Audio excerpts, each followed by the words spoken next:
bienvenue dans cette nouvelle vidéo qui est une vidéo de meal prep, un meal prep un peu inhabituel puisque j'ai fonctionné qu'avec des boîtes de conserve, des produits secs, des placards. En tout, on a fait 12 repas pour 11,72 €, donc moins d'1 € le repas, ce qui est très intéressant. De plus, c'était un meal prep très rapide à faire puisque ayant utilisé des boîtes de conserve, ça me mâchait un peu le travail. Et néanmoins, c'était goûteux et varié, donc vraiment très intéressant pour vous le partager.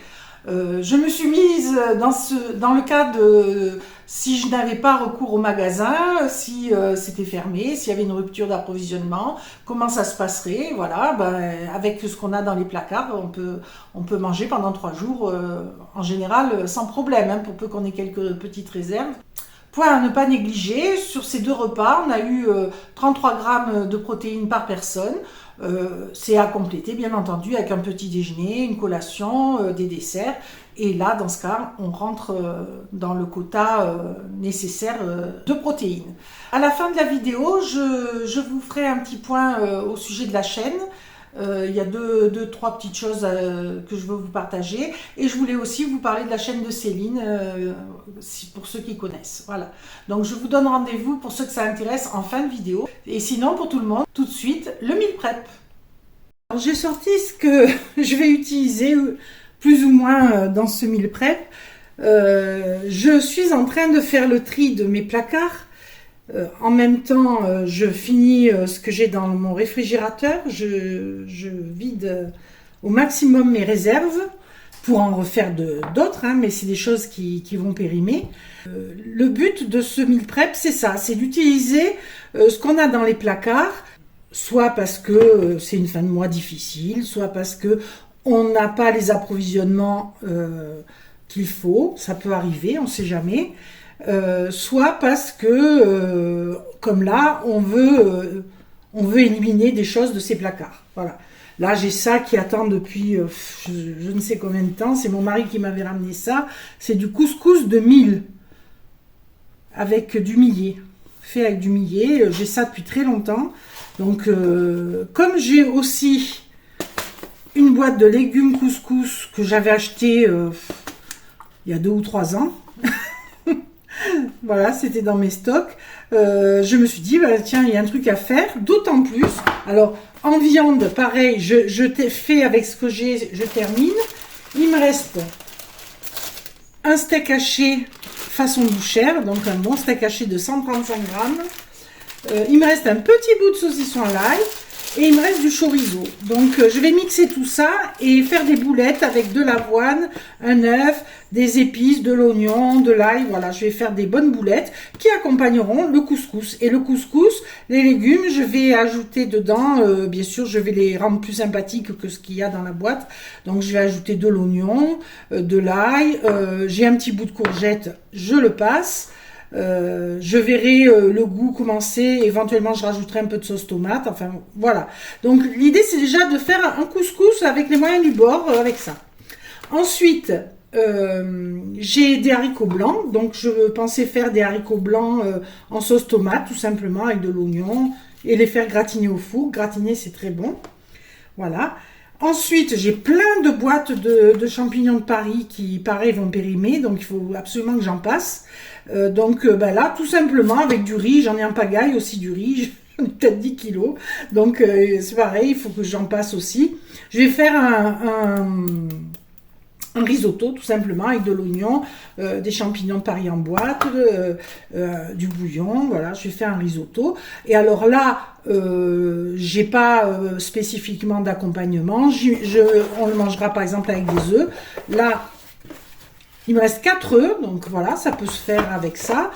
Au niveau des desserts, j'ai ouvert cette boîte de compote pomme châtaigne que mon mari, pareil, m'avait ramené. Pas terrible. La châtaigne et la pomme, je trouve que c'est pas un mélange qui est super, quoi. Donc, pour la passer, pour pas la jeter, je me suis dit, je vais faire avec du chocolat noir, je vais faire comme des crèmes, comme un gâteau moelleux. Enfin, on va voir. Je vais trouver un truc. Voilà. Donc, l'idée, c'est ça. Je vais faire un risotto un couscous entre guillemets avec les moyens du bord, un plat de haricots à la tomate. Donc ça va me faire 3 plats quand même. 3 plats plus un dessert avec pas grand chose, hein, avec vraiment les fonds de tiroir. Donc ça va peut-être donner des idées à certains de réutiliser ce qu'ils ont avec 3 fois rien, voilà. Donc j'ai calculé comme ça coûte 1 euro, ça aussi ça fait 3 euros. Ça aucune idée, mais si on prend de la semoule, c'est pas cher, ou du quinoa, c'est moins cher que ça. Des œufs, voilà, des oignons, c'est que des choses économiques, hein, voilà. Donc on peut faire difficilement moins cher. J'ai fait le calcul de ce que coûtait le meal prep, donc 11,72 €, soit à peu près 1 euro par repas, puisque je compte 12 repas avec cela. N'hésitez pas à faire un arrêt sur image pour voir le détail. Alors je vais quand même peser les oignons. Voilà, il y a 360 g d'oignons, il y a un petit bout ici. 375 g d'oignons et un petit bout de courgette. 100 g de courgette. Le chorizo, 105 g, j'en utiliserai à peine la moitié, je pense. Parce qu'il y a du lactose dedans. Je me suis fait avoir, d'habitude chez Aldi, il n'y avait pas de lactose et là ils en ont mis. Donc je ne vais pas en mettre beaucoup, hein. Petit à petit, je vais arriver à le passer, mais je ne peux pas en mettre beaucoup à la fois. On a les mesures, je pèserai ce que j'utilise en riz, en flocons d'avoine et tout pour avoir une idée, pour être plus précise. Le saucisson à l'ail, 40 g. Voilà. En tout, en protéines, il y a 135 g, 130 g de steak. Là, je ne mettrai que 50 g, donc 220 g de viande. Voilà, allez, c'est parti. Donc, première chose, je vais trier mes oignons, ma courgette, tout ça.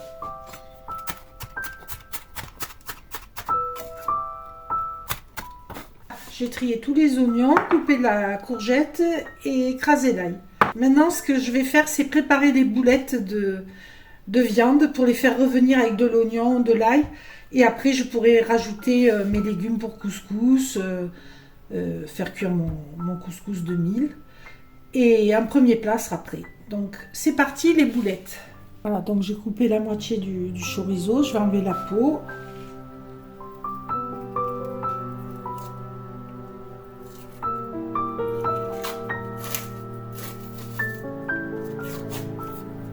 Voilà, j'ai le saucisson à l'ail, pareil, j'enlève la peau.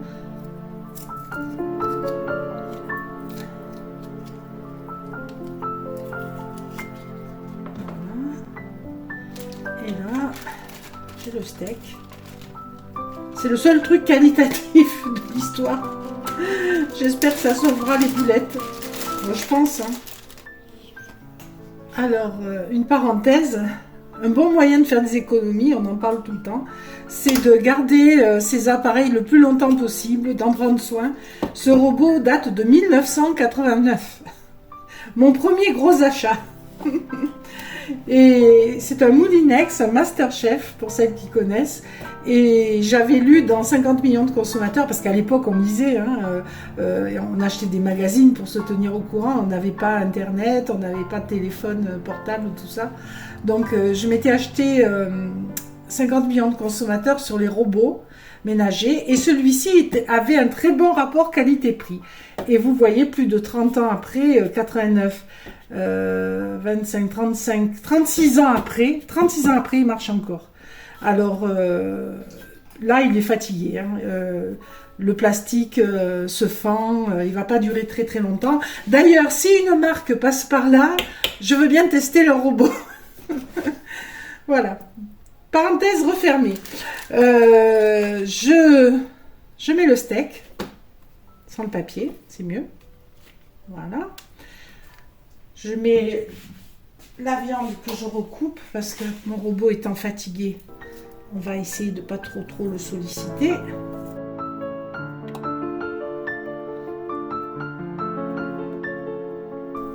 Moi, je fais durer tous mes trucs très très longtemps. Mon réfrigérateur date de 2003. Il a 22 ans. Et là, il m'a fait une belle frayeur aujourd'hui. J'ai cru qu'il était mort, mais en fait, une lampe a grillé et ça l'a arrêté. Heureusement, j'ai pensé à brancher, débrancher, et c'était ça, et il marche. Enfin, il va pas durer une éternité quand même. Ensuite, je vais mettre un œuf.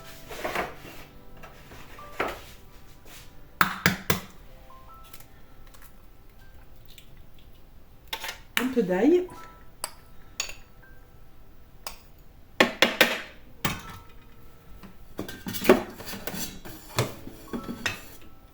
Un peu d'oignon.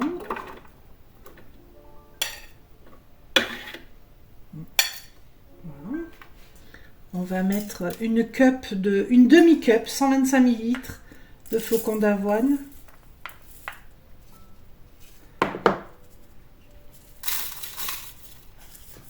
Pour l'instant, je ne mets pas tout, on va voir. Du sel.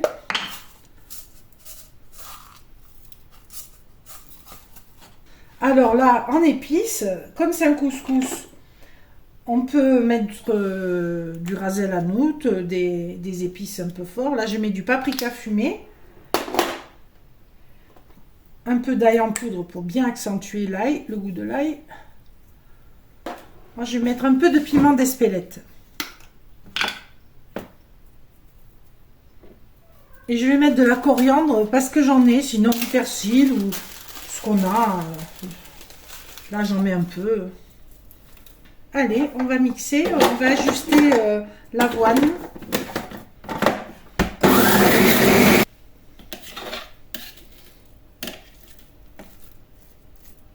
Je crois que je vais pouvoir mettre tout l'avoine.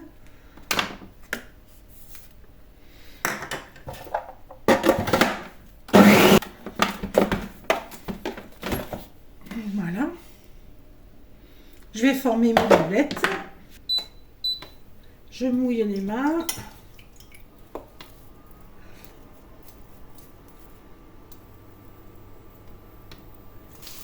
Ouais, il y en aura 14.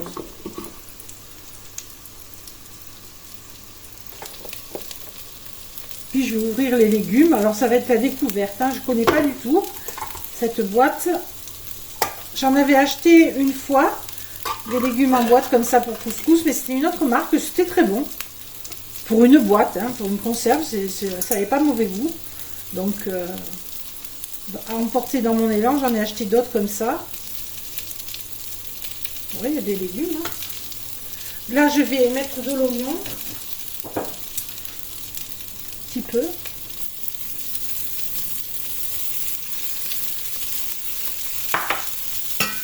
Et un peu d'ail.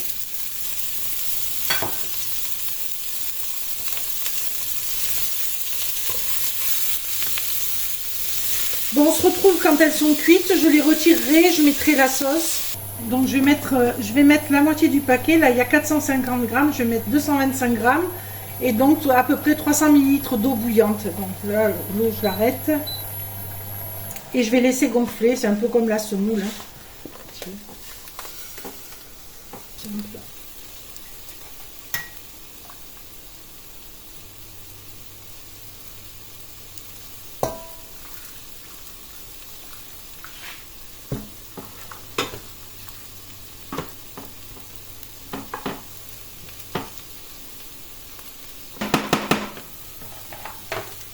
Laisser gonfler à couvert. Voilà. Alors, là, je vais retirer la viande, la mettre dans une assiette. Elles sont belles les boulettes. Hein. J'ai goûté un petit bout qui s'est frité. Elles sont très bonnes. Hein. Donc, franchement, c'est le truc inespéré. Donc, là, il y a tous les sucres de cuisson et tout. Je vais rajouter... d'abord ma courgette, encore un peu d'oignon et du ras el hanout.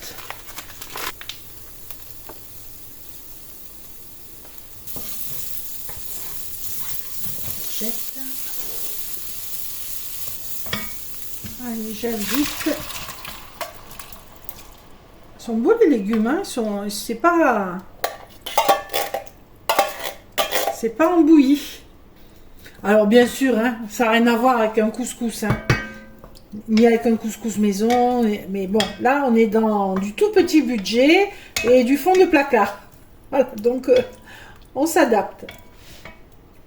Donc ça, je vais le laisser s'imprégner et cuire comme ça. Puis j'ajouterai à la fin les boulettes. Et ce sera prêt, puisque la semoule, elle est en train de gonfler ici. Voilà. Et mes plats qui va nous faire au moins 2 repas à 2, je pense. Oh oui, hein. Et il y aura sûrement des restes. Voilà. Donc plat complet, légumes, semoule de millet. Le millet, je pense qu'il y a pas mal de protéines aussi dedans à vérifier. Les boulettes où il y en a. Donc 2 repas à 2 avec une boîte qui vaut 1 €, un petit bout de courgette, un peu d'oignon et du rafistolage de viande. Je croyais qu'il y avait des pois chiches dans la boîte, mais j'en vois pas. Donc moi, ça tombe bien, j'en ai au congélateur. Voilà, je transvase. Un bon plat, 14 boulettes, donc 2 repas et quelques, je pense.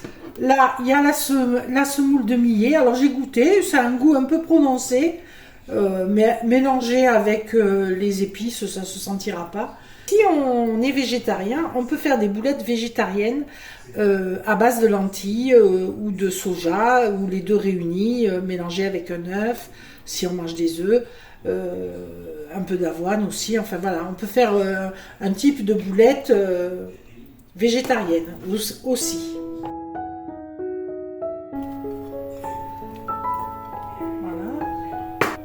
D'ail. J'ajoute les haricots.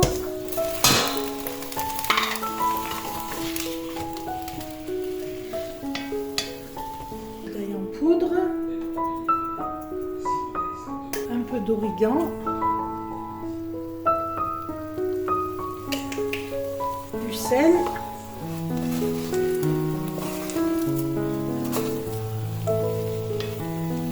Je vais mettre la moitié du pot, même pas, la moitié. Alors là, bien sûr, dans les haricots, il y a des protéines, mais pour un repas, c'est pas suffisant. Il faut rajouter, par exemple, une entrée où il y aura des œufs durs ou du thon, ou ajouter de la saucisse là-dedans.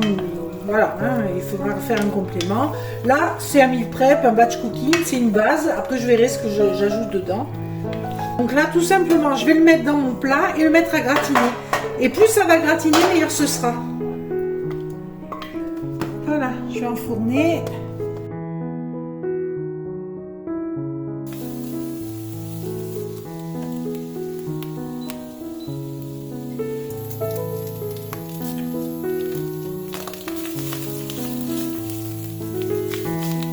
Alors ici, j'ai du jus de poulet, de cuisse de poulet que j'avais fait cuire, que j'avais gardé là hier ou avant-hier. Je vais l'ajouter, ça va donner bon goût. Et sûrement que je ferai cuire encore une cuisse de poulet que j'émietterai dans le risotto une fois terminé. Mais ça, je le ferai le jour où on le mangera. Hein. Ça va le rendre onctueux et lui donner du bon goût. Ça, je vous encourage à garder le jus de vos volailles. Hein. Vous le gardez au réfrigérateur si vous savez que vous allez vous en servir. Sinon, vous le mettez dans un petit récipient et vous le congelez. Ça, c'est formidable d'avoir toujours ça au congélateur. Alors, quand on voit que les champignons raidissent un peu, là, qu'ils commencent à bien cuire, on peut ajouter le riz.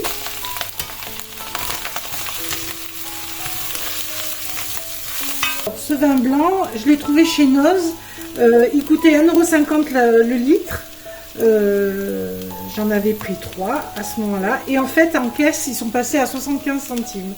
Donc, une super affaire pour un litre. Voilà. Donc, au lieu d'acheter les petites briques qui coûtent une fortune, je vous conseille d'aller acheter votre vin blanc à Noz. Là, on fait en sorte que les grains blanchissent un peu.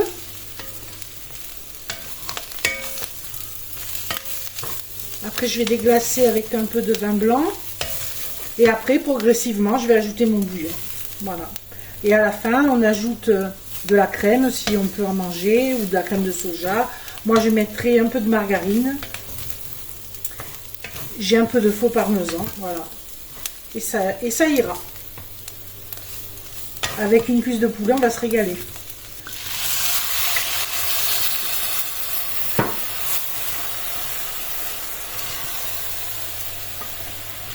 il n'y a plus de vin blanc.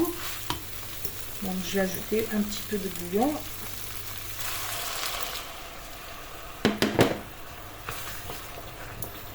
Voilà. Et une fois que c'est absorbé, je rajoute le reste, et ainsi de suite. Donc on se retrouve quand j'ai terminé cette opération. Voilà. J'ai rajouté de l'huile d'olive et du sel. Alors bien sûr, normalement on fait ça avec du riz arborio ou du riz rond, hein, qui est plus économique. Là, l'idée c'est de faire avec ce qu'on a toujours. Voilà. Et ça fonctionne aussi, hein. C'est moins crémeux, c'est certain, mais c'est bon quand même au goût. J'ai goûté, c'est très bon. Ça manquait juste un peu de sel. Voilà, ça va finir de gonfler. J'ai acheté des grosses cuisses de poulet chez le déstockeur. Enfin, mon mari a acheté. Donc, vraiment, elles sont énormes. Donc, une moitié chacun, ça fait le repas. Même plus. Je pense que je les mietterai, ça fera 2 repas. 2 repas à 2. Alors, si on n'a pas ça, on peut mettre des lardons, faire revenir des lardons, faire cuire un filet de poulet, l'émietter dedans. Voilà. Hein. Là, on peut ajouter du persil si on en a aussi. Ça va bien. Là, j'en ai que du sec. Ça rajoute rien, donc à part pour la déco, j'en mettrai pas. Voilà, donc il me reste à faire la crème au chocolat. Allez, c'est parti. J'ai mis de l'eau à chauffer dans ma casserole. Je fais cuire, chauffer au bain-marie. Donc je mets 200 g de chocolat, une plaque que j'ai prise chez Lidl, qui ont beaucoup augmenté. Avant c'était moins d'1 € la plaque. Et maintenant c'est 1,80 je crois la plaque. Et si c'est vendu par 2, ça revient à 1,50 la plaque, ce qui est très très cher. Moi je les ai achetés par 2 bien sûr.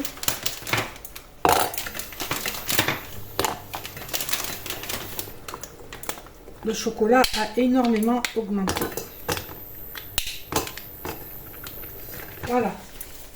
Donc je le fais fondre. Pendant ce temps, je vais peser 400 g de compote de pommes châtaignes, mais ça peut être de la compote de pommes, ça peut être du butternut qu'on a cuit ou de la courge qu'on a cuit à la vapeur. Et voilà, ça fait pareil, hein, c'est de la fibre, de la chair. Là-dedans, je vais mettre une cuillère à soupe d'huile de noix de coco pour le rendre un peu plus liquide. Je pèse 400 g.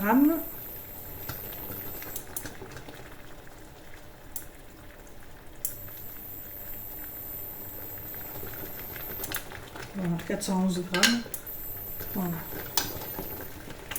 C'est fondu. Avant, je vais ajouter un petit peu de psyllium dans la compote parce que je trouve qu'elle est un peu liquide. Donc, je voudrais pas que mon truc retombe. Donc, je vais pas en mettre beaucoup, hein. Je vais en mettre 10 grammes, quelque chose comme ça. Voilà.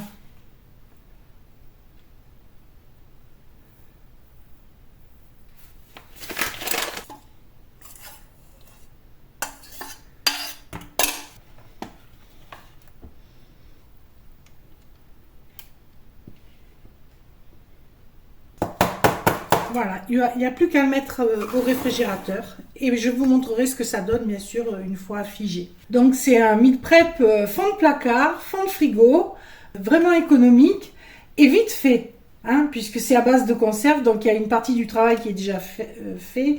Les champignons sont déjà tout prêts à l'emploi, là les légumes sont triés, juste j'ai eu à trier 2 oignons et une demi-courgette, hein, donc vraiment... c'est bien, et en même temps j'ai quand même beaucoup de repas. J'ai compté que j'avais 3 jours de repas. Ici j'ai minimum 2 repas à 2 avec la cuisse de poulet que j'ajouterai. Je vous montrerai les images à l'écran. Donc là, au moment de servir, j'ajouterai soit si on a de la crème, on peut en mettre, soit de la margarine, du faux fromage, moi j'en ai, voilà. Donc, et plus une demi-cuisse de poulet ou la cuisse de poulet émiettée dans tout le plat pour en faire 2 jours plutôt, on va faire ça. Donc 2 repas. Ici, il y a 14 boulettes, donc je compte 2 repas et il y aura des restes. Il y a pas mal de légumes aussi, le plat est profond. Avec le millet, il y a des grosses quantités, donc là il y a 2 repas, il y aura des restes, là aussi. Donc en fait, je compte qu'il y aura 2 et de 4 et un 5e repas de reste. Voilà. Et ici, il y aura un repas avec les haricots. Ce que je ferai, c'est qu'avec les œufs que j'ai, je ferai des trous et au moment de réchauffer, je ferai cuire les œufs dans le plat. Ça va croustiller avec les œufs fondants, ça va être délicieux. Je vous mettrai pareil des images des assiettes. Et donc, on a bien nos 6 repas pour 3 jours, plus un dessert. Alors, le dessert, ça ne fera pas les 3 jours, je pense pas, hein, ça va partir vite. Mais bon, après, j'ai des fruits, j'ai plein de choses. Hein. Voilà, un meal prep très économique, très rapide, fait avec des conserves, hein, pour l'essentiel, avec des choses des placards. Donc, c'est intéressant parce que en fin de mois, quand on veut taper dans les réserves plutôt que dans son portefeuille, eh ben, voilà, ce sont des idées. Et je vous le rappelle, j'ai fait le risotto dans les règles de l'art dans une des vidéos, dans la vidéo recette d'automne. Je vous mettrai le lien en barre de description et en commentaire épinglé, si ça vous intéresse d'aller voir vraiment comment il faut le faire, si on veut bien le faire. Hein. Là, c'est très bon, mais c'est la version économique, bonne hein, quand même, c'est très bon, j'ai goûté, et vite faite. Voilà. Céline a fermé sa chaîne. Je m'en suis rendu compte en recherchant sa chaîne parce que je n'avais pas de nouvelles notifications. Et elle a fermé. Elle a réouvert une chaîne qui s'appelle Printemps. Je vous mettrai le lien en barre de description et en commentaire épinglé. Vous pourrez le consulter pour aller voir sa vidéo qui explique le pourquoi du comment, pourquoi elle a fermé sa chaîne. En gros, ce que j'ai cru comprendre, c'est qu'elle était harcelée et qu'elle voulait que ça cesse, quoi. Donc, c'est dommage qu'elle en soit arrivée là. C'est vraiment, vraiment dommage, tout le travail qu'elle a fait, qu'elle s'était beaucoup investie sur sa chaîne. Voilà, c'est du gâchis, moi, je trouve. Donc vous ne pourrez pas commenter sous sa chaîne parce qu'elle a fermé les commentaires, mais au moins vous aurez des nouvelles. Donc voilà, une première chose. Ensuite, en ce qui concerne ma chaîne va bénéficier du doublage automatique dans les prochaines semaines. YouTube m'en a averti. Donc c'est une bonne chose puisque ça va me donner une plus grande visibilité, hein, une visibilité mondiale. J'espère que ça lui donnera un nouvel essor, on verra. Donc ça, c'est une bonne chose pour la chaîne. Et autre chose, bientôt, il y aura non pas une collaboration, mais la présentation d'un produit qui m'a été offert et devant lequel je n'ai pas résisté. Voilà, pour tout vous dire. Donc je vous présente le produit, après libre à vous de faire ce que vous voulez. Mais surtout, le point sur lequel je voulais insister, c'est que quand je fais ce type de vidéo, de toute manière, je mets beaucoup de recettes et beaucoup de recettes qui peuvent vous intéresser. Donc ne les boudez pas, hein. Ne partez pas en courant parce que vous voyez que je vous présente un produit. Vous avez plein de recettes dans la vidéo. Voilà. Donc, et puis, il faut savoir que ça motive ce genre de collaboration, d'avoir quelques récompenses, entre guillemets, comme ça. Ça me motive à continuer parce que vous savez certainement que YouTube rémunère très très peu. Hein, c'est par rapport au nombre de vues, du watching time, enfin plein d'éléments qui prennent en compte. Et ma chaîne est encore toute petite, donc elle me rapporte quasiment rien. Donc ce qui est pris à côté est bon à prendre. Voilà.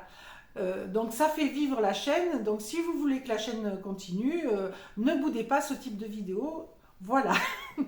Sachez que j'ai eu des propositions de collaboration et même de collaboration rémunérée dont certaines m'ont intéressée, mais que pour l'instant j'ai refusé parce que je trouve que la chaîne est trop petite et que je ne veux pas non plus qu'il y ait trop de collaborations, trop de vidéos de ce genre. Donc pour l'instant j'en ai refusé deux et des produits bien plus. Voilà. Donc je pense que en 2 ans, ça sera le 3e produit que je présenterai, c'est pas trop. Donc il est important de soutenir la chaîne si vous voulez qu'elle perdure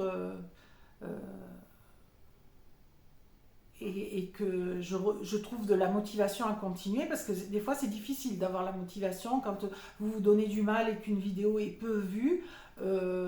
Voilà, c'est frustrant et des fois on se pose la question, est-ce que je vais fermer la chaîne? Voilà. Donc là, il y a des bonnes nouvelles qui me donnent plutôt envie de continuer. Espérons que ça dure. Voilà. En tout cas, j'espère que la vidéo, celle-ci, vous a plu. Et si c'est le cas, n'oubliez pas de la liker, de la commenter et bien sûr de la partager et de vous abonner si ça n'est pas encore fait. À très bientôt, passez une bonne semaine. Au revoir.